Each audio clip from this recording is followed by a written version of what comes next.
Welcome to Essex County College's Community Education Forum. I'm your host, Alfred Bundy, and the Executive Director of Institutional Advancement here at the college. Recently, we visited one of our distinguished and progressive faculty members here at Essex County College in her office. She is a professor of history and an author.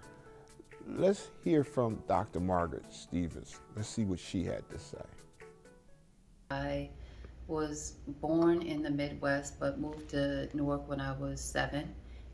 So I'm a graduate of New Jersey's public school system through and through, from grade school through college. I went to Louise A. Spencer, Newark, and then University High School in Newark, valedictorian, class of 97. Not that valedictorian matters, but.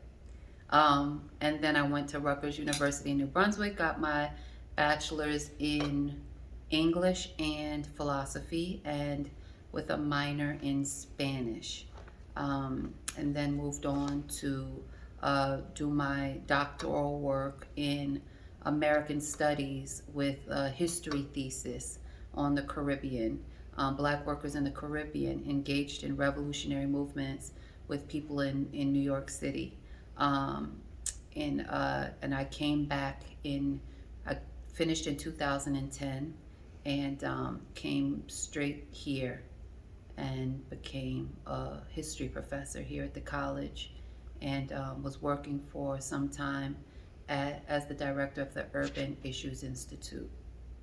My first book was simply my thesis, which is your dissertation from your PhD program, turned into a book. So that was published in 2017. I started here in 2010. So it took about 7 years for me to get things together to publish that first book.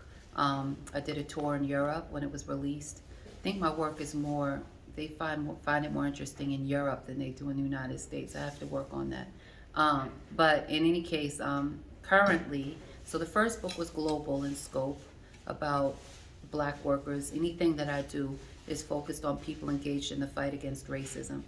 And my work is always about the fight against racism, because the creation of racism through the Atlantic slave trade is really the economic and political foundation of the world that we live in. This work, the second project, is about Ken Gibson, who was the first Black mayor of Newark, New Jersey. So I went from an expansive hemispheric project for the first book to a very local focused project about Newark, New Jersey and the politics of Newark. However, anytime you're doing local work well, there's no way that you're not doing it from an international perspective. So I'm looking at Mayor Ken Gibson in the context of the entire world, where Black leaders are coming to power in former colonies like Jamaica for the first time. So Ken Gibson in many ways is really part of an international decolonization movement and whole movement in which Black and people of color are becoming leaders of their territory. When I'm teaching at Essex County College, I am dealing with, I always say, and some of my colleagues like Jen Wager, we always say,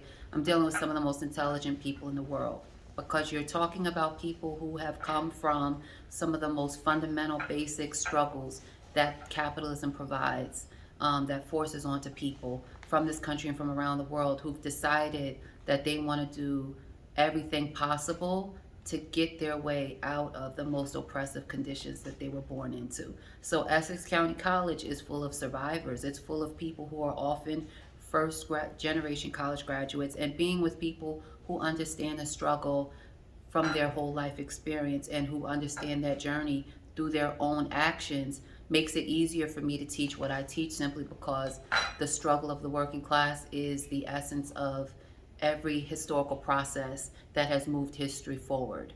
Being a mother during the pandemic, and a single mother, was challenging but liberating. My son was, only a little over a year old. So I was forced to, and he had been in daycare prior to COVID. So I was forced to actually have to develop a curriculum for him.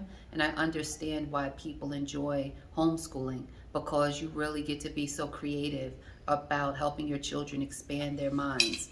And, it makes you wonder whether or not they're doing that at daycare.